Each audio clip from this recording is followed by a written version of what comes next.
Ka-Express, isang malaking balita na naman ang yumanig sa international basketball world. At siguradong makakarelate yung mga Pinoy dito. Alam niyo ba na ilang NBA players na may dugong Jamaican ang gustong maglaro para sa Jamaica National Basketball Team sa mga FIBA tournaments?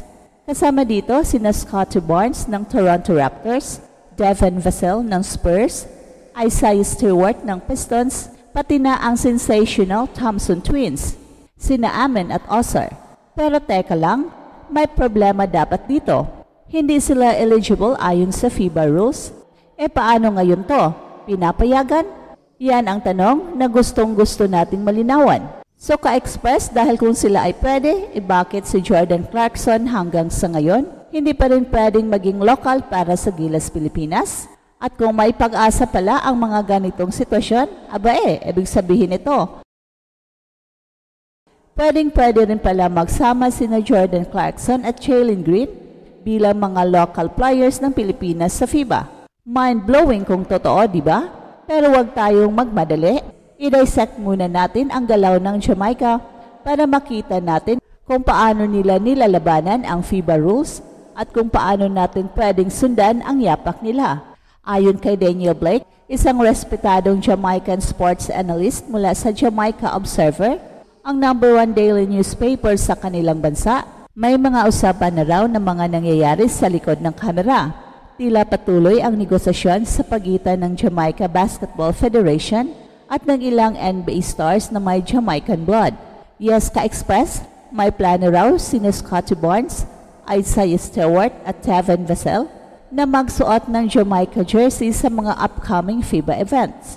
Ang Thompson Twins naman, nagsimula na raw magproseso ng kani-kanilang Jamaican passports. At hindi lang yan, sina Norman Powell at Josh Minot, parehong NBA players din na may Jamaican roots, ay nag-commit na rin na lalaro para sa national team sa FIBA World Cup, America's pre-qualifiers ngayong August.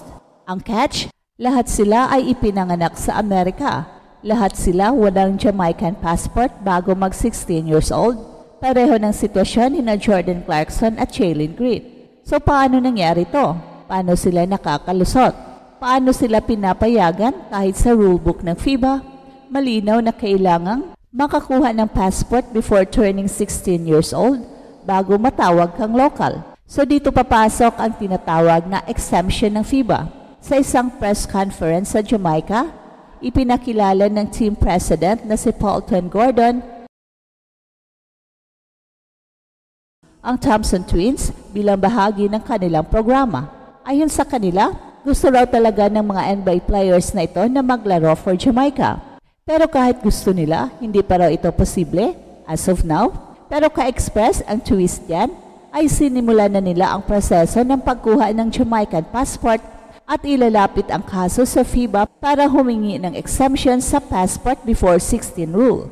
Kung iniisip niyo na posible to, isipin niyo ulit kasi si Eric Gordon, dating NBA All-Star at member ng Team USA sa 2010 FIBA World Cup. Pinayagan ng FIBA na maging local player ng Bahamas. Grabe, di ba? Paano siya pinayagan?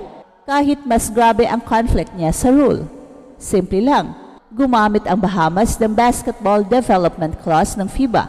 Ayon sa clause na to, pwedeng bigyan ng exemption ang isang player kung makakatulong ito sa basketball growth ng bansa kahit hindi pa siya citizen bago mag-16. Kaya ang tanong ngayon Ka-Express, kung pinayagan ang Bahamas na nasa rank 52 ng FIBA World Rankings, paano pa kaya ang Jamaica na nasa rank 107 lang? Halos ka-level lang nila ang Malaysia na palagi nating tinatambakan sa SEA Games.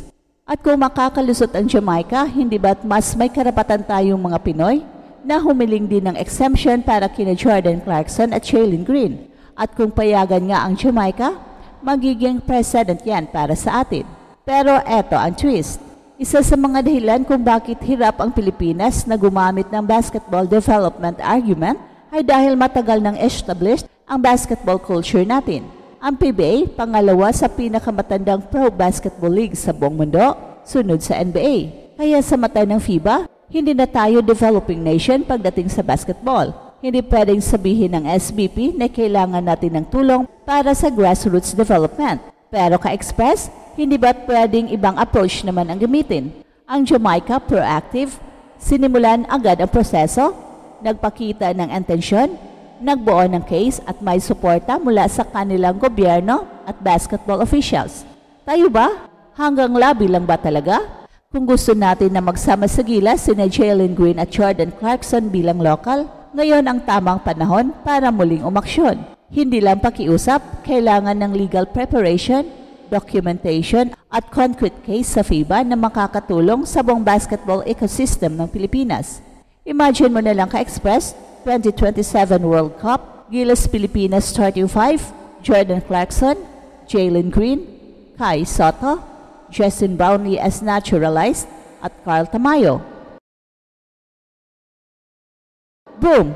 Puro NBA caliber ang lineup, puro may dugong Pinoy, at 2 certified scorer ang magiging local na. Hindi imposible. Kung kaya ng Jamaica, kaya rin ng Pilipinas. Pero dapat ngayon pa lang, gumagalaw na ang SBP. Huwag nating entayin na huli na ang lahat.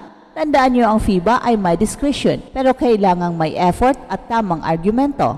Ka-Express, malinaw na ang ginagawa ng Jamaica ngayon ay isang napakatalinong galaw. Habang ang iba ay sumusunod lahat sa bawat letra ng batas, sila naman ay naghahanap ng mga paraan para ma-maximize ang kanilang resources at sa pagkakataong ito, ang resources nila ay ang mga NBA players na may dugong Jamaican.